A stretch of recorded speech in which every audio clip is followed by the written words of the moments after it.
Hey everyone, this is Matt Johnson with Viral Marketing, and excited for you to join us. This is the latest installment of the Sales Prospecting Training Hangout with Bill Crespo and the Crespo Group and Path to Pro Coaching. So Bill is actually hopping on here shortly. He's having a little difficulty on his end, but we do have our special guest here, Robert Palmer of RP Funding. Robert, how's it going today? Good, man. How are you? I am awesome. Thanks so much for joining us. I really appreciate it. I know your relationship with Bill. Oh, just a little background on that, if you can share that part of it. But you and Bill have just started working together, so I really appreciate you kind of joining and explaining why you're doing that and what kind of sales and prospecting training he's bringing to your team and what you expect to get out of that and some of the specifics of that type of training and what you expect that it will help your loan officers with and what they'll get out of it. And then we'll go into some detail, and as Bill joins us, he'll be able to give some of the more concrete tips that he's sharing with your team. We'll get into some of the more practical steps. So take us back a little bit. How did you meet Bill, and why did you decide to start working with him on the prospecting and sales training? Yes, I'm a big prospector at heart. You know, my early days in the mortgage business when I was just a loan officer, a lot of my business came from prospecting, picking up the phone. And throughout my career, I've always known I could fall back on that. You know, if we were going to have a bad month, I'd get back on the phone personally. You know, if we tried a big direct mail campaign or a big TV campaign or a big radio campaign and it failed, I would make the money back by personally getting on the phone and prospecting. And so it's something that's really near and dear to my heart, and I think not enough salespeople do it.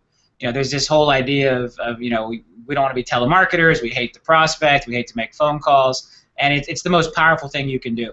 And so as I've met more and more real estate agents and I talk to them about it, so many of them don't prospect or don't want to prospect, and it just really drives me crazy. So a group of Keller Williams agents here in Orlando were trying to bring Bill in. They couldn't get enough support to get the attendance up high enough to make it work. So I decided to just take the event over. I paid Bill to come in. I've got a 4,000 square foot, we call it the RP Funding Theater here in our building, where I do training and marketing seminars. We do first-time homebuyer seminars. So I had the space, you know, paid to bring Bill in so those agents could participate, because I see any opportunity to help the agents we do business with learn how to prospect more effectively, you know, overcome prospecting fears, cold call reluctance, all those things is a plus. And so the group of agents that wanted to bring Bill in who already prospected came, and then I was able to get another 20 or 30 agents to come who had never prospected before, and now they're excited about it, and they're taking that culture back to their respective real estate offices and market centers. So now we're bringing Bill in a second time, and where we had 40 people at the first one, we're looking at probably 90 or 100 people that are coming to this second class, because word is kind of spread in those market centers how powerful it is and how effective it is. And obviously for us, you know, to bring Bill in, to host that here in our building, to expose more local agents to what we do at RP Funding, how we work, is a benefit to me. You know, traditionally most of our business has come from consumer direct. We spend a ton of money on TV, radio, direct mail, internet advertising to get the consumer to call us. And we've really just in the last 24 months started developing relationships with real estate agents, you know, trying to get them kind of on our team and understanding who we are. And it's been a great benefit because we have a lot of referrals to make. A lot of the clients will actually call us before they even have a real estate agent, so we're able to make those referrals, and it's a two-way street. And you know, bringing in value-added events by bringing in people like Bill is a great way for us to help our partners grow with us. So you know, we don't do any of the marketing agreements. A lot of mortgage companies are writing checks to brokerages to become their in-house lender. We don't do any of that. We build relationships the old-fashioned way with great service and by bringing value through events like Bill's. Yeah, and that's what was really interesting is that you kind of have a different model in general, but specifically the consumer direct model, which would explain why you're bringing in a real estate, at least a prospecting trainer that has a real estate background, into your mortgage office to deal with your loan officers, because they're not dealing just with the agents themselves and then trying to reach the public through the agent. You're going direct to the public. You're doing TV and radio. You're generating how many inquiries a month to direct from the public? We get just under 3,000. So just under 3,000 inbound phone calls. You know, we don't buy any leads. We don't buy Lending Tree. We don't, you know, that would be the equivalent of agents buying Zillow. Everyone who calls here is calling here because they either saw me on TV, listened to one of my radio shows, heard one of my radio commercials, got a direct mail piece from us. So by the time they pick up the phone, they've already made the decision that they want to do business with RP Funding. It's not like a Zillow lead where they just went online and said, hey, we're interested in this house, and now they get a barrage of phone calls. You know, they're picking up the phone and calling us because they're ready to move forward and ready to become a homeowner. And so we actually convert around 22 to 23% of those inbound phone calls into applications. We'll do right at $750 million this year in fundings just in Central Florida. My average loan officer closed 17.8 units in December, where industry average is probably 2 or 3 units. And we are, I think I just got the numbers in 2014, we were 75% purchase business, only 25% refi business. Most of your consumer direct mortgage companies are refi heavy. I wanted to be different because those refi shops, rise and die with rising and falling interest rates. So we wanted to be a consumer direct model for purchases, and it's been really successful. We're Fannie, Freddie, and Ginnie direct. We retain servicing on about 30% of our loans, so we've got a lot of flexibility. And our pitch to the consumer is we don't charge lender fees. So we don't charge processing, origination, underwriting. The consumer pays 0 fees to RP funding, and that's really kind of our pitch as to why they would want to call us instead of just going with somebody else. Yeah, and we might get into a little bit of the, hopefully we'll have time to get into the business model a little bit and why that's so disruptive and how that came about. I'm definitely curious about that. But let's go back to the conversion and the prospecting part of it. So you're looking to develop some relationships, and obviously that you're kind of co-hosting these prospecting and sales training workshops, not only for your loan officers, but also for agents as a way to develop relationships with them, which is a great strategy, as opposed to going in and going joint on paying their marketing or marketing agreements and things like that. So do you have any particular goals as far as raising your conversion percentage, or are you looking to get just more loan officers trained so that they can hit those goals that your other really good LOs are already hitting? I mean, the funny thing is, even though that conversion rate is ridiculously high for the industry, I know we're still leaving a lot of potential conversions on the table. And part of it's my fault, because when I recruit loan officers, a big part of my pitch is you don't have to prospect, because I've done all the prospecting for you and all the calls are inbound. And so we don't do a good enough job of following back up and chasing the consumer as we could. When I run reports out of our phone system and reports out of our CRM and see how many follow-up attempts we're making back to the people that aren't one-call closes, that don't want to just do business with us on the first phone call, it's embarrassing.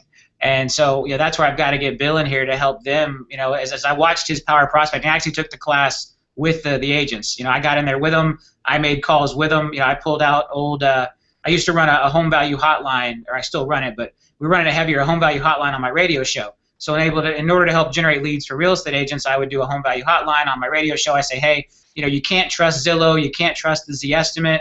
No server farm in California can tell you what your house is worth.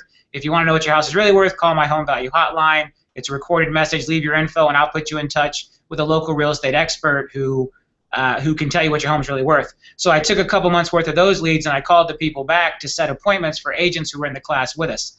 And so I was right there with them, making cold calls, prospecting, and some of the things that Bill talked about, the matching, of tone and things are things that I knew I always did, but I really didn't know how to put it in words. It's funny to sit there and listen to someone teach a class and say, oh yeah, I do that. I didn't know what it was called. Oh, I do that too. I never knew what that was called. And then I realized how much that the training could benefit my sales staff, but also benefit local real estate agents. Agents who are serious about building their business. And I do a marketing seminar. It's called my 7 Marketing Secrets I used when I was broke before I could afford to go on TV. And one of the things I point out to agents is when Zillow wants to sell you advertising, they prospect and cold call you. And if you just think about that dynamic, Zillow wants to sell you internet advertising, but to sell you their internet advertising, they pick up the phone and cold call you to prospect to get you to buy their advertising. And to me, that's the clearest evidence possible that prospecting and cold calling is the most powerful way to generate business in this or any industry. Yeah.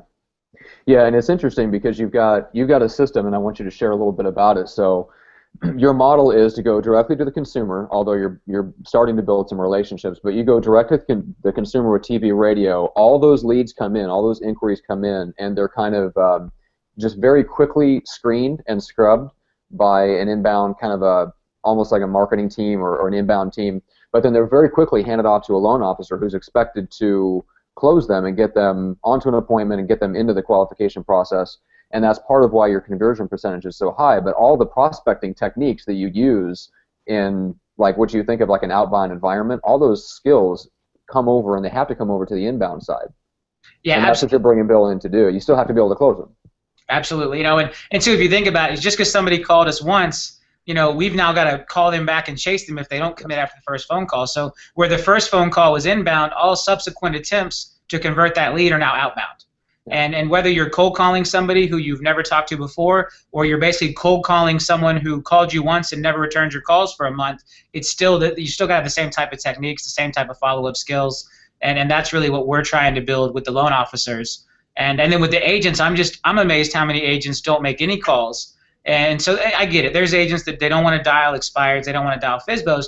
But what we're showing them with Bill is you can use those same techniques to call your database. You know, how many agents haven't called anyone in their database in the last 12 months, last 18 months? You know, I tell agents all the time, if you've got a phone number in your cell phone stored and you haven't called those people in the last 90 days, you're leaving money on the table. If you've got people in your Outlook address book who you haven't talked to, if you've got people on your Facebook that are friends or that follow you and you're constantly commenting and liking your stuff, you've got to be calling these people. And so just having agents who don't want to necessarily cold prospect, having them make outbound calls and prospect to their database and their sphere is going to greatly increase their business. Yeah, and you mentioned a couple of things that Bill teaches that we can get into if you'd like. So one of the things that I really like about what Bill deals with his clients and in his classes is to not betray your DISC personality or whatever your personality type is, your behavior and communication style, is to not betray that up front. And especially when you're on the inbound side, it's probably a little bit easier to do that than when you have to make the outbound follow-up calls, but it's important either way. And I don't know if that's something that you stumbled across because you have the personality type to do that, but Bill specifically teaches to come across as neutral in the beginning until you get a feel for the other person's personality type, and then adjust and change your phrasing and change your technique and change your language to match them. So is that something that you just kind of like came to naturally? Yeah, that's one of those things I did without realizing I was doing it, you know, and what really stood out to me, one of the things Bill teaches that I think is really powerful for people who can't just do it naturally is in your script how to uncover their personality type based on the questions you're asking. And again, I was asking those types of questions without really knowing why. It was just my natural kind of sales, you know, pitch. It was my natural script to ask these types of questions that were revealing personality traits. And so for someone who's never really done that, to have the leading questions that Bill teaches, so you can discover which type of personality you're dealing with, and then quickly, you know, become the personality type or become the type of person they want to do business with. You know, one of the books that I've read on this topic, which, you know, since Bill came the first time, is called The Platinum Rule. And I don't know if you've read it, but the whole idea is, you know, the golden rule says, do unto others as you would have done unto you, which is wrong. Because if I'm a D and you're an I shouldn't do unto you as I would want done unto me. And so the platinum rule says, do unto others as they would have done unto them. And the whole book is about DISC and about personality types and about how to communicate with the other personality types. Because if I treat an I like I want to be treated as a D, it's not going to work. And so, you know, being able to quickly uncover the personality type of the person you're dealing with, and then figure out, is this going to be more of an emotional sale? Is this more of an analytical sale? You know, we've got a great product. It appeals to people on so many different levels, but you've got to understand which level is going to mean the most to them. And that's where I think it was really, it opened my eyes to see Bill lay out, you know, and say, hey, we're going to ask this question so we can figure out, are they analytical? Are they more emotional? Are they more of a driver? And then we're gonna change accordingly. And that was eye-opening. That's something I think my loan officers are really going to benefit from. So he has not met with them yet. You know, the first time I brought Bill in, he just did the training for 2 days with the real estate agents. So he's coming back next week. Monday we're doing real estate agent training, and then Tuesday he's going to do my staff, my loan officers. And so I'm excited to see how much of this they can now utilize to maybe increase those conversion rates even higher. You know, for me, I'm spending as much as $10 million a year on advertising, so driving up those conversion rates has a huge impact on our bottom line. You know, we're already #1 in FHA market share in 2 or 3 counties here locally. We're #1 in resale market share in most of the counties locally, and we want to continue to grow and do better and get bigger. And it's all about how we interact with our customers and how well we earn their trust. And because one of the things we deal with is people are skeptical. You know, because I have no lender fees, we don't charge underwriting, processing. It almost sounds too good to be true. And so we have to overcome that skepticism, which we've done through making the brand stronger, but also how we communicate with those customers in those early minutes of the phone call. Yeah, and that seems to be, and whether you're in real estate or mortgage, or if you're a real estate team leader, or if you're an actual broker, like an office owner, I mean, you struggle with the same thing, which is in order for you to expand, you have to increase, either have to bring more leads in somehow, or you have to increase your conversion percentage. And the only way to bring in more leads is to increase your spend. But Yep. Usually increasing your conversion it's not an issue of spending, it's an issue of training and culture. And if you can change or improve your training and the mechanics of the techniques that people are using on the phones, you can increase your conversion percentage and save a lot of money on advertising that you can then put into new markets. And so you're talking about going into like 100 radio markets in the next 6 months. I mean, you guys have huge plans. We're going to go into 13 states. Right now I'm on 13 radio stations. I'm going to increase that to 100. My show is on some of those powerful FM stations in Central Florida. When I first started, I was just buying the little AM stations where anybody could buy a show, and now I've actually had some big FM stations carve out and give me show times where they normally don't sell air. One of the biggest stations here in Orlando, I'm the only person on that station who is not an employee. No one else is able to buy airtime on there, but I get a 2-hour block every Saturday morning because of the reputation I built and what we've done with our shows. We've also got a weekday show now on a local AM station in Tampa and Orlando where I'm on 5 days a week from 9 to 10 a.m. So that's been huge for us. I'd say one of the biggest impacts we've had was that upfront team we put in place so that I know every single call that we receive here is logged and put in the system. And I think one of the big mistakes a lot of agents are making are they're running around, they're out in their car, they get a signed call, they talk to the person. Well, there's no record of that. That doesn't make it into the database. That doesn't make it into the CRM. That maybe gets written down on a scrap piece of paper that gets lost. And so by putting that upfront team in place, because our loan officers were the same way. The loan officer would get a call. If the call was very brief and the person didn't seem very interested, maybe they were just asking for a rate quote or whatever, there was like a 30 or 40% chance the loan officer wouldn't even enter that lead into our system. And so by putting the upfront team in place to answer the phone, make sure that 100% of my inbound phone calls and leads, the name, the phone number, the email address, and the purpose of their call is logged into our CRM, that one little step right there had a huge impact on our conversion, because guess what? We can't call them back later and try to sell them again if we don't know who they are, if we never recorded that call. So I think one of the biggest changes an agent can make is to run those inbound calls more like a business, whether it's sign calls, whether it's sphere of influence calls, record them, track them, put them into your CRM, and then stay in touch with them. Call them every 60 days, see where they're at, see how things are going. That's the best leads. When you're calling expires and you're calling FSBOs, you're competing with however many other agents. There was an article on Inman last week that there was a lady in Arizona that got something crazy, like 100 agents called her on the same day. Keller Williams must have had bold going on that week. That's right. And so she went to the news with it, and like the local news covered how many phone calls she got from real estate agents because her listing had expired. Well, somebody who calls you off of a sign, or somebody who calls you off of a Zillow ad, or calls you off a Craigslist post, that's a unique lead to you. Nobody else has that phone number. Stick that in your dialer and call them every 3 weeks, every 4 weeks. That's something I think a lot of agents are leaving on the table is they're not prospecting to people who have raised their hand and shown interest. And that's something we do very well because we do track and log every single phone call.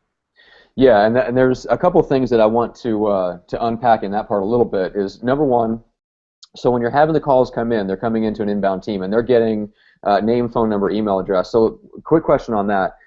Anything special that you guys are doing in terms of bait or magnet to get them to agree to give you their email address or phone number when they're first coming into you, or is it just such an assumptive close that they're just giving you that information? It really is. It's like, hey, thanks for calling RP Funding. They'll say, hey, I'd like a rate quote. Okay, I need to get a little bit of information from you before I can get you to a loan officer. Can I get your name? I need your email, your phone number. Are you currently working with a real estate agent? Are you purchasing or refinancing? We asked a couple other qualifying questions. I would say probably 90-95% of our calls give us the information because, again, they're calling us. It's not like they're just landing on a web form somewhere. They're not trying to read an article about refinancing and now we're hitting them with a pop-up. They were sitting at home and made a conscious decision to pick up their telephone, punch in our 10-digit phone number, hit send, wait for it to ring, the person picks up. The level of commitment they've already shown to communicating with us is so high, we don't have to really use any bait at that point to get them to give us their information. Perfect. Yeah, and that's what's interesting about what you guys are doing, and we talked about a little bit, just alluded to the fact that these people are contacting you, and they'll mention the level of commitment. So they're getting to you, let's say, halfway down the sales process, whereas a Zillow lead is way up at the top of the sales funnel, and agents are sitting back and relying on those leads to be sometimes their main source of business, whereas a sign call is way further down a lot of times in the funnel. If they're willing to actually pick up the phone and take the chance that an actual agent is on the other line of a phone call, they're a lot more committed than if they're just sitting back on their couch and looking at Zillow. And I think a lot of agents probably miss those opportunities either because of just not picking up the phone, or picking up the phone and then not keeping track of the information. But if you just take that simple step that you guys are doing and treat it like as if you were paying somebody to take that phone call. And that's what you guys do. You have an entire team of people to take those phone calls, and then you treat them accordingly. Yeah, it may even maybe even worth it if you have that assistant, route the calls to them first. Let them basically scrub them, get that information, then transfer them to you.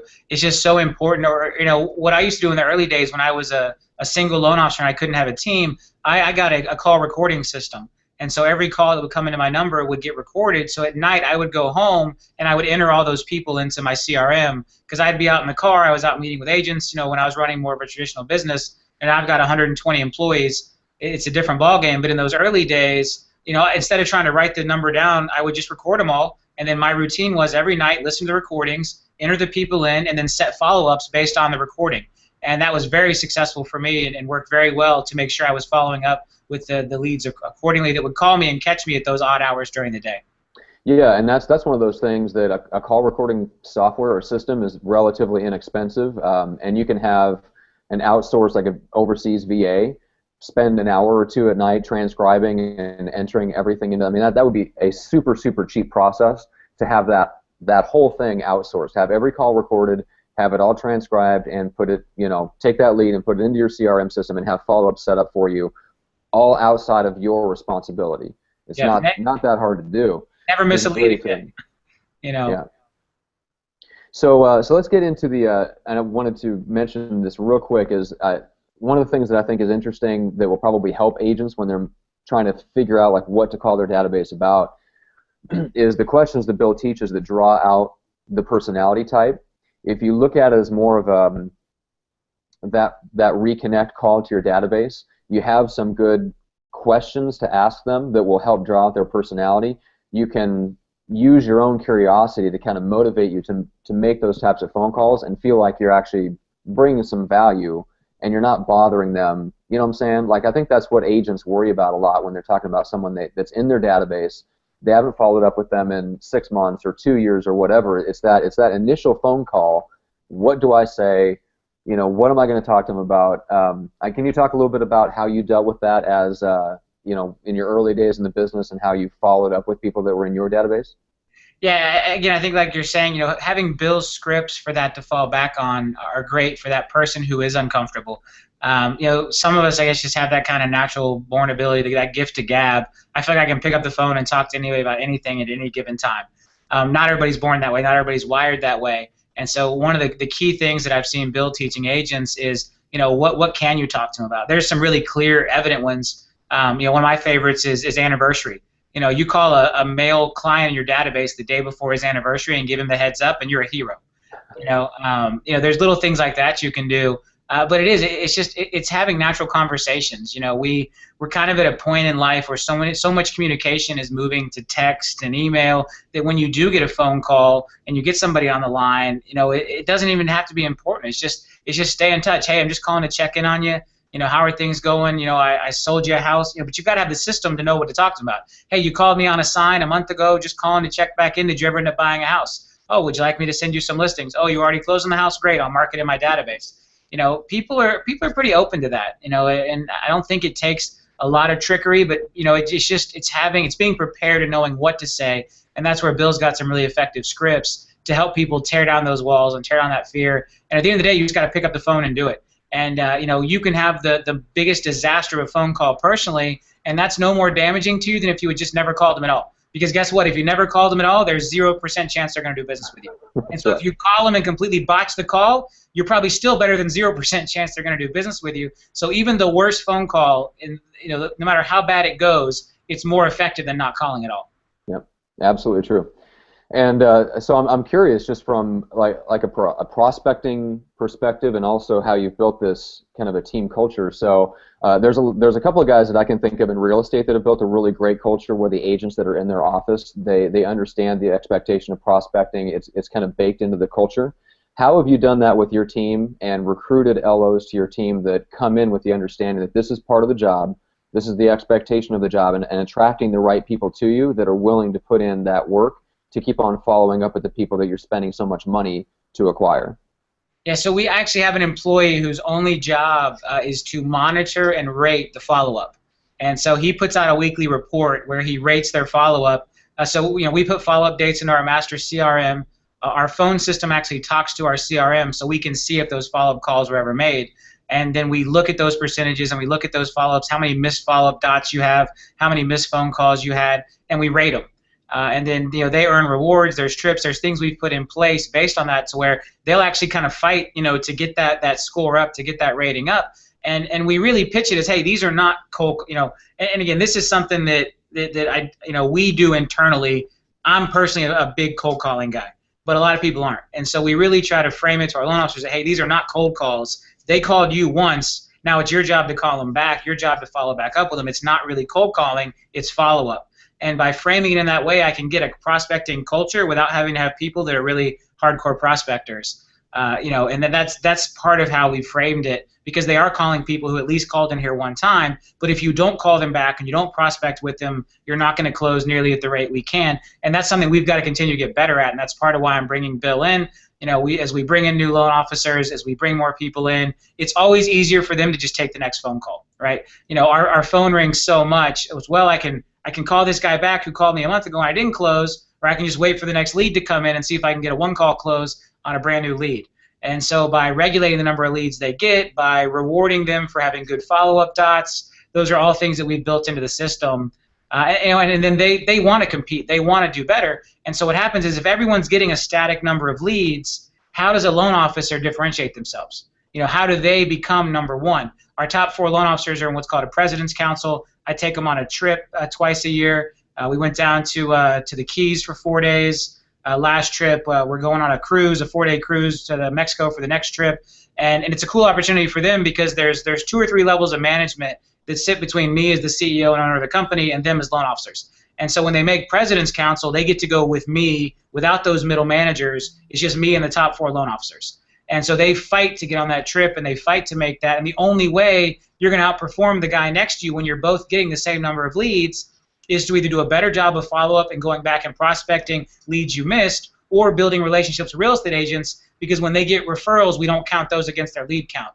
And so by using the reward trip, it forces the cream to rise to the top. And the guys who want to make it on that trip and they want to spend 4 days with me and have a direct line of communication to me to talk about what we're doing well, what we're not doing well, what they'd like to see different without any management in between, they've got to do better than everybody else. They've got to be the top 4, and that means better follow-up, better prospecting, and better relationship building.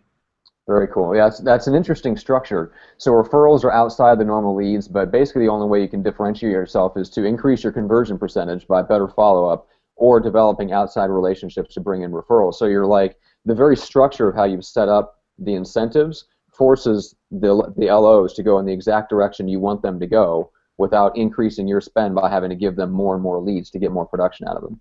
Yeah, one of the keys is, when you've got a big team, you've got to reward the behavior you want.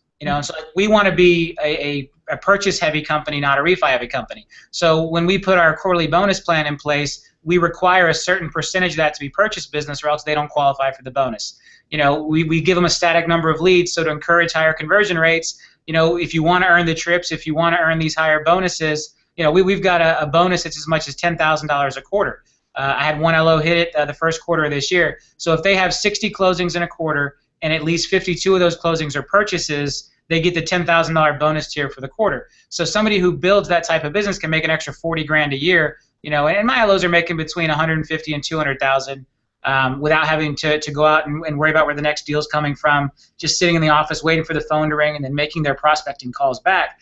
But when they do what I want them to do, which is push up those numbers to that little bit higher level, have that higher concentration of purchase business versus refi business, that's how they get into those higher bonus tiers. And so, again, the way the system works is, when the lead, our system tracks who creates the new lead in the CRM. So if the lead comes in through the inbound call desk, the lead is created by the customer service team. If it's a direct referral to the loan officer, the lead is created by the loan officer. So we look and see how many leads they created versus how many leads were created by the customer service team, and that's how we can track how many referrals they're getting. And then an additional reward they can earn by having the highest number of referrals is they get an assistant. And so I've got 3 loan officers right now who have earned an assistant. I pay for the assistant. It's at my cost. But they earn that by having a high enough percentage of referrals coming in, which means they're doing a good job of building relationships with those real estate agents. So the lead may have come into me because of a radio show or TV, and we talk to the client and they say, well, yeah, I'm working with Mary Smith over here at Caldwell Banker. Well, now that loan officer has to call Mary Smith and say, hey, great news. Your client, Jim, just called in and got pre-approved with us here at RP Funding. Looks like we're going to be doing business together. And then when they do a great job and close on time and get the HUD out 3 days early and answer all their questions, and the agent sees how much money the client saved because we don't charge lender fees, they're now going to start making referrals to that loan officer. And I've actually got a couple loan officers who's probably at this point 80 or 90% of their business is referrals. They're the ones that have the assistants because they've done such a great job of building those relationships over the past 3 or 4 years every time they got a lead off of our advertising. Very cool. Well, it brings, in the last few minutes that we've got left, I wanted to pick up on what you mentioned about the lender fees. So how did that, I guess, that breakthrough in the business model come about, and how do you make that work as the owner of the company and structuring it so that the company makes money without charging any of the lender fees? Yeah, so one, we're a servicer. So most of your mortgage companies, there's only three, I think there's 320 of us in the country that are actual servicers. They can sell loans directly to Ginnie Mae, Fannie Mae, and Freddie Mac.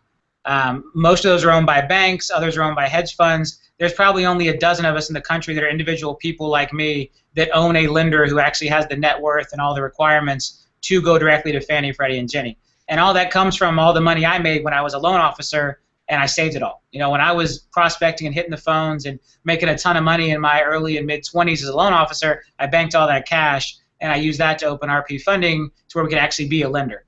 And so I don't have to charge fees because there's no middleman. You know, the other big difference is the commission structure. So, you know, if you've got a loan officer who's only going to close 3 transactions a month, they have to make $2,000, $3,000, $4,000 per transaction in commission. My average cost for my loan officers is only like $600 to $700 a transaction, but because they're closing 20, 22, 23 a month, you know, they're making more money than their counterparts, but I'm saving a lot of money in commission. So I probably save $2,000 a transaction in commission. I probably make an extra $2,000 a transaction because I'm going directly to Fannie, Freddie, and Ginnie, and I make a piece of the servicing income for the entire time they own the loan. We make on a $200,000 loan, I make $500 a year. So if somebody keeps that loan for 10 years, there's $5,000 that the mortgage broker doesn't get to participate in, that the correspondent lender doesn't get to participate in.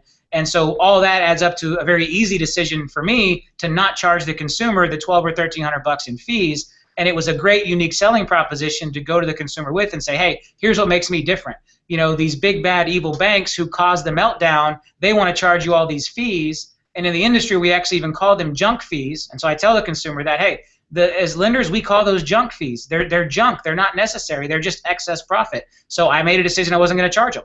And when I first said that, a lot of people were like, oh, he's lying. There's no way to do that. It's too good to be true. You know, I've probably closed 10,000 loans now that had 0 lender fees. So in the markets we're heavy and people know it now. And some of our competitors have actually had to drop their lender fees to stay competitive with us. And because when you look at a first-time home buyer, and they're going to go out there and ask the seller to pay all these crazy closing costs, if I'm a seller and offer A wants $5,000 in closing costs and offer B wants $3,000 in closing costs because there's no lender fees, what am I more likely to accept? You know, the appraisal's only going to come in so high. There's only so much room in a deal to pack in fees. And so the real estate agents that work with us love that because their offers are getting accepted more often because they're asking for less closing costs. And again, we're not a charity. We're not really giving up any profit. I'm just not making the extra money that we could make by being a direct servicer and by me paying my loan officers less commission. Very cool. And so if you don't mind, if you want to share a little bit about your expansion plans and maybe some areas where agents can look out for you here in the next couple years so that they can work with RP Funding. Yeah, so we're just in Florida right now, really heavy in, like I said, we're #1 in market share in Orlando for resales. We're getting there in Tampa. We're going to be adding pretty much an entire Southeast footprint. So we're going to skip Georgia, but we're going to do North and South Carolina.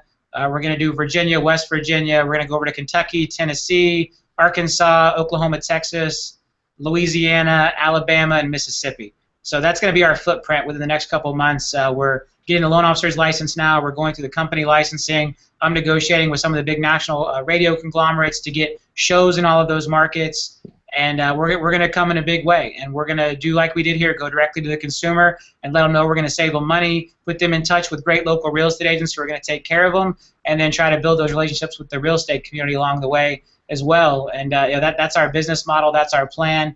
I've been doing a lot of stuff like with Bill. We want to make that available. The seminar we're doing coming up this week is free. I'm eating the entire cost for that. It's free to real estate agents.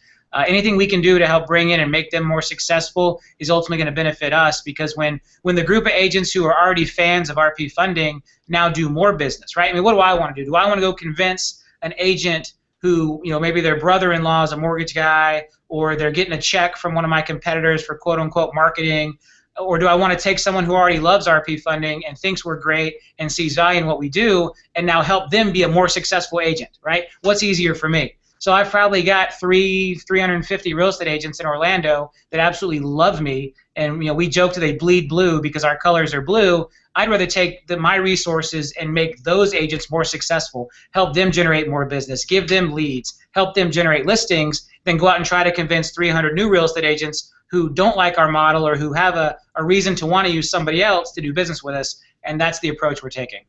Very cool.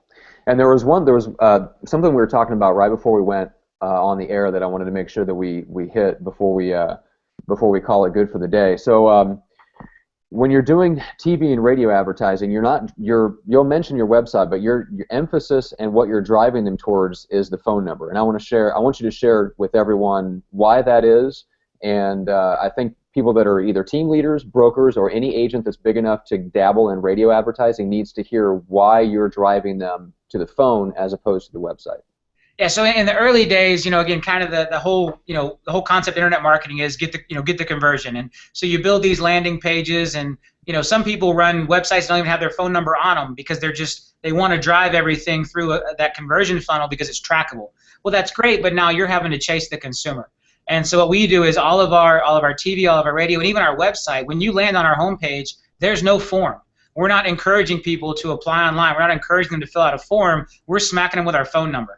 Because the highest conversion we have is that inbound phone call. And so what we found after pouring through years and years of analytics was at the end of the day, we would get more conversions with the online form, but at the end of the day, the closing percentage was lower to where we actually were wasting time. And the other problem is you're having to call these extra people. So if I get 10 web conversions, I now have 10 people to chase. I'm wasting my loan officer's time to maybe get to, maybe I got to do 100 of those to get to one closing, where 10 inbound phone calls will turn into a closing, or 5 inbound phone calls will turn into a closing. What's the highest and best use of my sales staff's team? To take 5 inbound phone calls to get a closing, or to dig through 100 online registrations to get to a closing?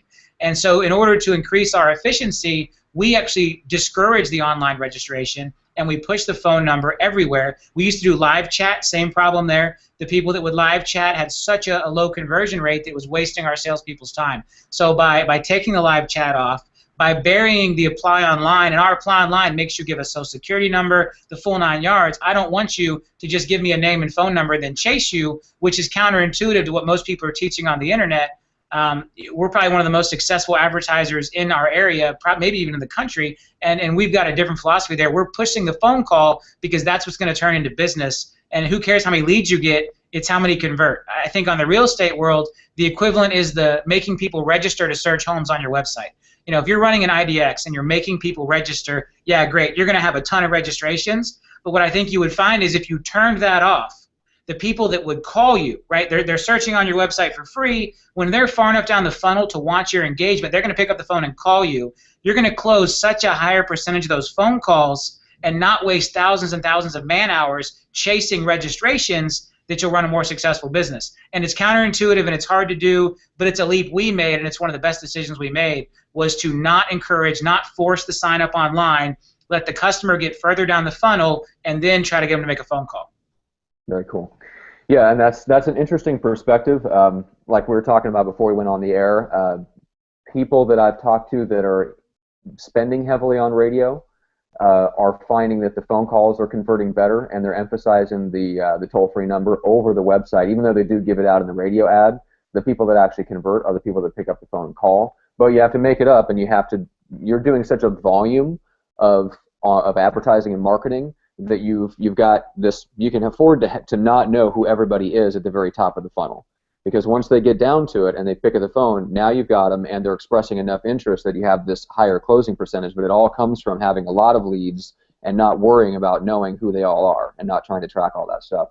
So that's definitely something to consider if you're a team leader, broker, or if you're in the mortgage industry. It's definitely an interesting model and a way of looking at things. And like I said, I mean, it's getting results. 22 to 23% conversion rate on the inbound phone calls is insane.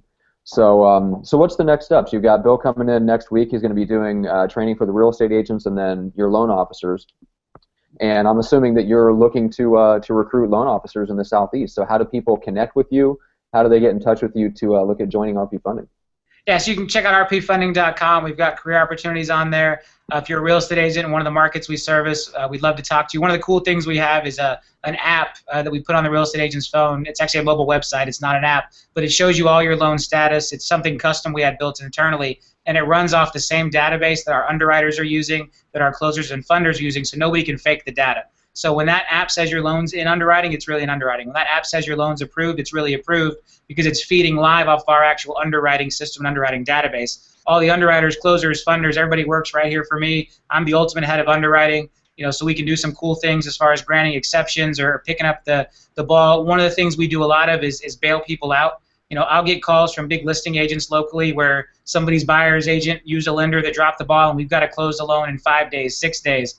Our current record is 3 days. And the reason we can do that is because I can literally walk the file down the hall and I say, hey, underwriter, do this one right now. I want it clear to close. Hey, closing department, go ahead and send the closing package. I know it hasn't been underwritten yet. I don't care. We're doing the loan. Send the closing package. And we can hustle that through and get a loan closed in just a couple days. We don't close them all that fast. We couldn't. We would implode. But when there's a need, when somebody has a need, and we can, there's a 7-day waiting period. We can legally waive that if someone's contract is going to expire. And so that's kind of how we made the initial name for ourselves with agents. Was by doing those really, really fast closings when somebody else dropped the ball at the end of the day. And because we're a servicing lender, we do all our own underwriting and everything, we can do that. But yeah, the app is a cool feature. We'd love to talk to you. If you want to learn more about us, give us a call. We don't have a lot of loan officers. The ones we have are very successful, do a lot of business. The agents we work with love us and recommend us and love how easy we make doing business. And that's it. We're going to keep growing. The other thing we're looking at putting together is I want to do a big national marketing and growth summit, like a 2-day event where we bring in big speakers like Bill, bring in some big national authors. I'll dip in and kind of show people a lot of the techniques I used in the early days when I was doing homemade direct mail, when we were doing telemarketing, when we were doing surveys to find prospects and clients, to all these things we did when I was broke before I could afford to go on TV and radio. But bring a bunch of agents that are like-minded together that want to learn, want to grow, want to market, and want to build big businesses and have a big event, maybe in Tampa, maybe in Orlando, and that's something we've got on the horizon that we're planning. Just that big information summit for real estate agents who want to grow their business. Very, very cool. That sounds like an awesome event. So keep me posted on that. I may show up. All right, awesome. So unfortunately, it looks like Bill was never able to get his technical issues straightened out so he could join us. So we'll have to call it there.